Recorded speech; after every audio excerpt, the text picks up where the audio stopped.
This woman's walk in the forest took an unexpected turn when she came across a weird find.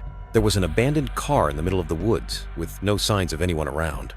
Confused but curious, she decided to investigate, but when she looked inside, she turned pale instantly. But before we start, smash the like button, subscribe, and don't forget the notification bell so you never miss any of our upcoming stories. Diana's work week was over, and she woke up to a beautiful Saturday morning. The sun was bright, and the sky was cloudless. "Nice day for a walk, isn't it, Skip?" she said to her dog. Because of the nice weather, Diana thought a regular walk wasn't enough and decided to go to the woods. Diana got ready and arrived with Skip at the woods not much later. She enjoyed going to these woods in particular because it was very quiet, allowing her to let Skip loose once they were further into the forest. But she didn't know how much that decision would impact her future. Because the moment Diana released Skip from his leash, he ran away. Diana stared at her dog, and as the distance between them grew, so did her confusion and surprise. He would typically stay near her and not run off, but Skip kept running, so she decided to follow him, worrying slightly. Skip was much faster, and eventually he even disappeared. The moment she lost sight of him, Diana quickened her pace. "Skip, come here!" she yelled, but there was no indication he was coming. She walked for a few minutes and let out a sigh of relief as she saw him sitting in the distance. But her gaze soon fell upon the thing Skip was sitting beside, and a frown appeared on her face. Was that really what she thought it was? When Diana got closer, her thoughts were confirmed. Skip was sitting beside a car. Diana was very confused by this. How did that get here? And when? That second question popped into her head as she arrived at the place. Now she was close to the car. Diana could see the car was very rusty, and many plants were growing into and alongside it. It was clear the car had been in this spot for quite a while. Diana put the leash back on Skip, but she couldn't just continue her walk. Her mind was filled with questions. How did this car get here? Why is it here? And to whom did it belong? She looked around for any sign of people, but had never seen anyone in these woods before. Not trusting Skip to remain in place, Diana instructed him to follow around the car. She scanned every side, looking for anything that could help her answer her questions. But when she finished the round, she was still clueless. There weren't any tire tracks, and the vegetation around it had grown a lot. Trying to figure out what was going on only caused her to have more questions. Diana stepped closer to the car and tried to look inside. But, like the rest of the car, the windows were very dirty, which made it almost impossible to see what was going on inside. Diana pulled the sleeve of her jacket over her hand and wetted it before trying to get some of the filth off the window. But as she rubbed the window, nothing seemed to happen. Diana let out a frustrated sigh as she realized the dirt was on the inside of the car. But then, Diana was standing very close to the car, and when she tried to clean the window, her rubbing made the car move slightly. But was it really her efforts that did that? Because even though the windows were filthy, Diana could swear she saw something move. She thought she heard something too. The unexpected movement and sound, combined with the uncertainty of everything, made Diana take a step back. She anxiously looked around. Did she really see and hear something in the car? Or was it just the creepy place that made her see and hear things? This situation was starting to get on her nerves. Apart from Skip and herself, nothing around made any sound, so Diana pointed her eyes and ears. She stared at the car and waited silently for any sign of movement or sound. She felt a mixture of relief and disappointment as everything remained silent, and she stepped toward the car again. The car remained completely silent as Diana was beside it again. There was one thing left to try. Her hand moved toward the door handle with a little tremble, and she gasped as she realized the door wasn't locked. Diana was still unsure about the movement and sounds coming from inside. Should she open it? Diana shook her head. She wanted answers, and looking inside was her last hope of getting any. Her hand pulled the door handle, and she heard the lock click open. The door swung open, and Diana was met with a gust of dust, and when she finally looked inside, she turned pale. Diana couldn't believe her eyes. She was staring at a little girl who couldn't be older than 7. What was going on? Why was this little girl in this car? How did she end up here? Diana felt increasingly uncomfortable about the situation. Something very weird was going on around here. Seeing the little girl made Diana think there may be other people around. Where were her parents? Diana frantically looked around, but there was no one in sight. Her gaze returned to the little girl, and they stared silently at each other. The anxious look on the girl's face made her nervous.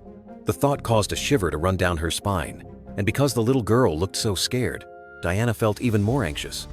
However, realizing she was the adult, she tried to put her feelings aside and calm the girl.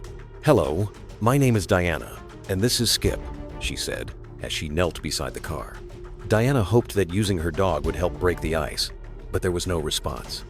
"You don't have to be afraid. I want to help you." Diana then tried again. "What are you doing here?" The girl's gaze anxiously shifted between Skip and the background for a moment before finally resting upon Diana. She stared at Diana with big eyes and seemed hesitant to respond. Her lips were pushed together into a thin line and then opened suddenly.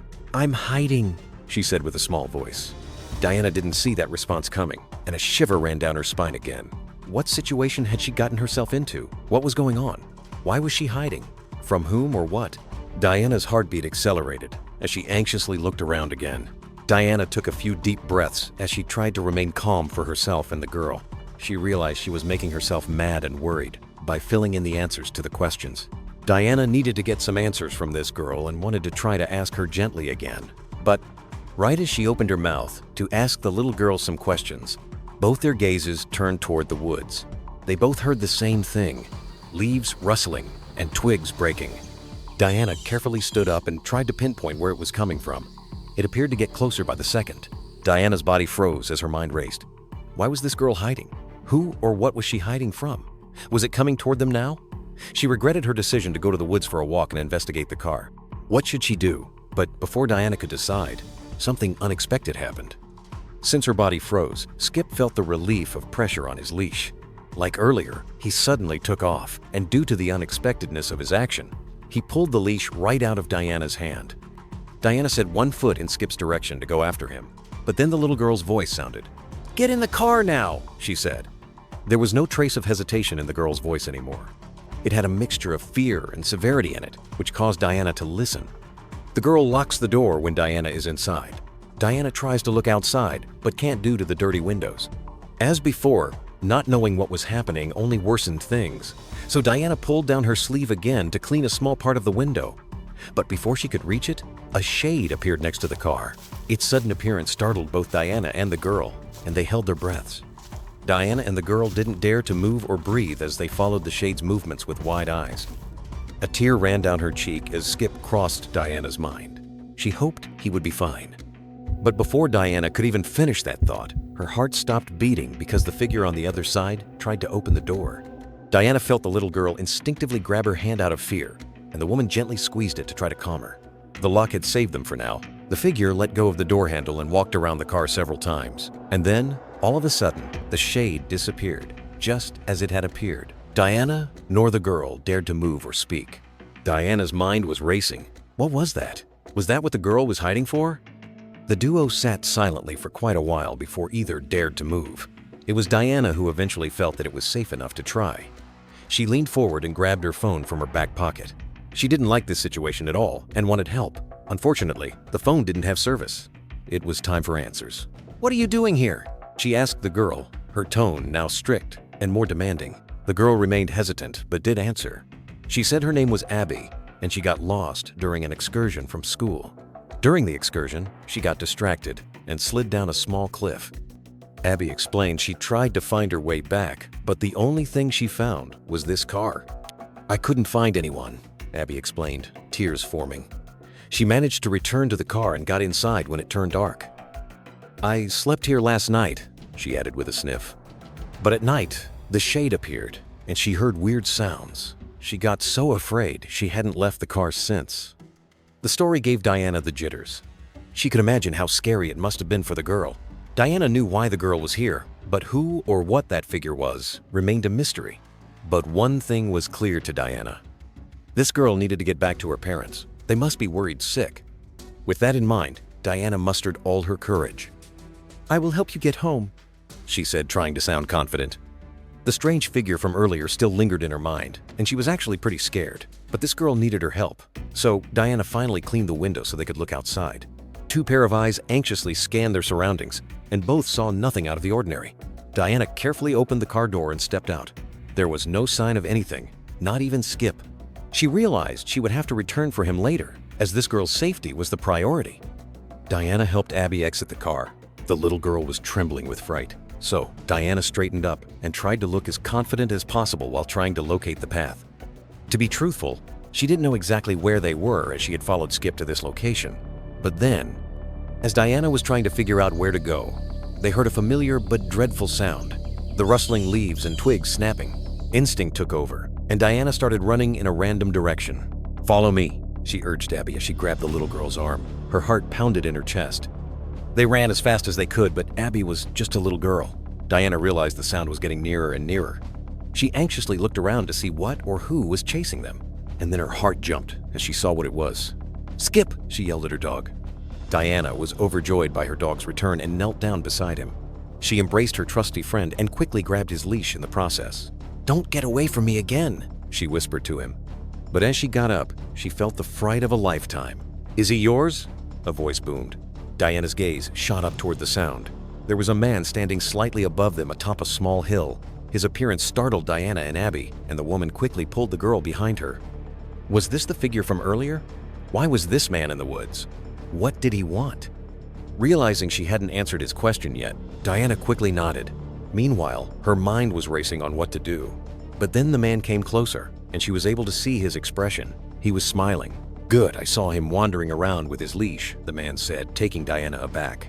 The man saw Diana's confused expression and introduced himself.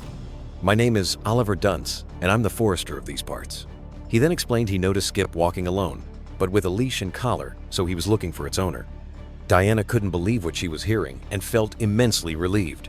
Diana quickly explained that Abby was lost and she wanted to help her get back to her parents. "But frankly, I don't know where I am either," Diana confessed. Oliver nodded intently and understood the urgency of the situation. "Follow me," he said with a smile before guiding them toward the parking lot. Diana thanked Oliver from the bottom of her heart and then hurried to the police station. Once there, she explained everything together with Abby. At first, the police were confused when they heard about an abandoned car, but they realized Abby lost her parents and took action as they got further. The police officers contacted Abby's parents through the school. Diana stayed around so Abby wouldn't be alone, but also to make sure everything would end up all right. It didn't take long for the parents to arrive, and Diana witnessed an emotional reunion that brought a wide smile to her face. Abby's parents couldn't thank Diana enough for returning their daughter back to them. They were trying everything they could, but hadn't had any success thus far. But Diana was just glad everything worked out and was happy to have helped. "I wish you guys the best," she said with a smile. Thank you for watching. If you like this story, don't forget to hit the like button, subscription, and ring the notification bell so you never miss our upcoming stories.